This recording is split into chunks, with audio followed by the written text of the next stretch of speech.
18 ನಮ್ಮದೇ ಅಂತ ಹೇಳಿದ್ರೆ 118 ನಂದು ಅಂತ ಹೇಳಿದ್ದು ರಿಷಬ್ ಪಂತ್. ಇಡೀ ಸೀಸನ್ ಅಲ್ಲಿ 118 ರನ್ ಮಾಡಿರ್ಲಿಲ್ಲ ರೀ.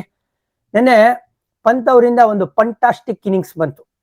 ಬಟ್ 85 ಈಸ್ ಬಿಗ್ಗರ್ ದೆನ್ 118 ಅಂತ ಹೇಳಕ್ ಇಷ್ಟಪಡ್ತೀನಿ. ಇಲ್ಲಿ 118 ಹೌದು, ಅಮೇಸಿಂಗ್ 100 ಅಂತ ಮಾತಾಡಿದ್ರು ಕೂಡ ಮ್ಯಾಚ್ ವಿನ್ನಿಂಗ್ ನಾಕ್ ಯಾವ್ದು, ಪ್ಲೇಯರ್ ಆಫ್ ದಿ ಮ್ಯಾಚ್ ಯಾರು ಅಂದ್ರೆ ಅದು ಜಿತೇಶ್ ಶರ್ಮಾ. ಓಕೆ, ಇವರು ಅನ್ಸಂಗ್ ಹೀರೋ ಆದ್ರು ಅಂತ ಹೇಳಿದ್ರೆ ನಾವು ಮರೆಯಕ್ಕಾಗಲ್ಲ. ಯಾವ ತರ ಮಾಯಾಂಕ್ ಅಗರ್ವಾಲ್ ಅವ್ರ ಪಾತ್ರನ ವಹಿಸಿದ್ದು. 106 ರನ್ ಐ ಥಿಂಕ್ ಆ ಒಂದು partnership between Mayank and Jitesh. 123 for 4 ಇರುತ್ತೆ. ಓಕೆ, ಆ ಹಂತದಲ್ಲಿ ಈ ಜೋಡಿ ಕೈನ ಜೋಡಿಸೋದು. ಗುರು ಏನ್ ಬ್ಯಾಟಿಂಗ್ ಆಡಿದ್ರಮ್ಮ. ಯಾವ ಹಂತದಲ್ಲೂ ನಾವು ಚೇಸ್ ಅಲ್ಲಿ ಹಿಂದೆ ಇದೀವಿ ಅಂತ ಅನ್ಸ್ಲೇ ಇಲ್ಲ, ಅಷ್ಟು ಚೆನ್ನಾಗಿ ಆಡಿದ್ದು. ಸ್ಟ್ರೈಕ್ ರೊಟೇಷನ್ ಎಕ್ಸಲೆಂಟ್ ಆಗಿತ್ತು. ಡಾಟ್ ಬಾಲ್ಸ್ ಆಗದೆ ಇರಂಗ್ ನೋಡ್ಕೋತಾ ಇದ್ರು. ರನ್ನಿಂಗ್ ಬಿಟ್ವೀನ್ ದ ವಿಕೆಟ್ ಸಖತ್ತಾಗಿತ್ತು. ಬೇಕಾದಾಗ 4ಗಳನ್ನ ಹೊಡೆಯೋದು, ಕ್ಯಾಲ್ಕುಲೇಟಿವ್ ಅಸಾಲ್ಟ್ ಇತ್ತು. ಇನಿಷಿಯಲಿ ನೀವು ಅಬ್ಸರ್ವ್ ಮಾಡಿ, ನಮ್ಮ ಬ್ಯಾಟ್ಸ್ಮನ್ ಗಳು ಬರೀ 4ಗಳ ಮೇಲೆ ಒತ್ತು ಕೊಡ್ತಾ ಇದ್ರು. ಅಂದ್ರೆ ರಿಸ್ಕ್ ಫ್ರೀ ರನ್ಸ್ ಗಳನ್ನ ಕಲೆ ಹಾಕ್ತಾ ಇದ್ರು. ಓಕೆನಾ.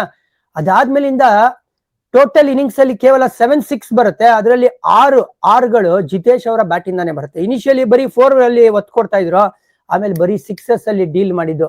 ವಿಲಿಯಂ ಅವ್ರ Ruhr cover over actually game ನ ನಮ್ಗೆ ಸೀಲ್ ಮಾಡ್ಕೊಂತು ಅಂತ ಹೇಳಕ್ ಇಷ್ಟಪಡ್ತೀನಿ.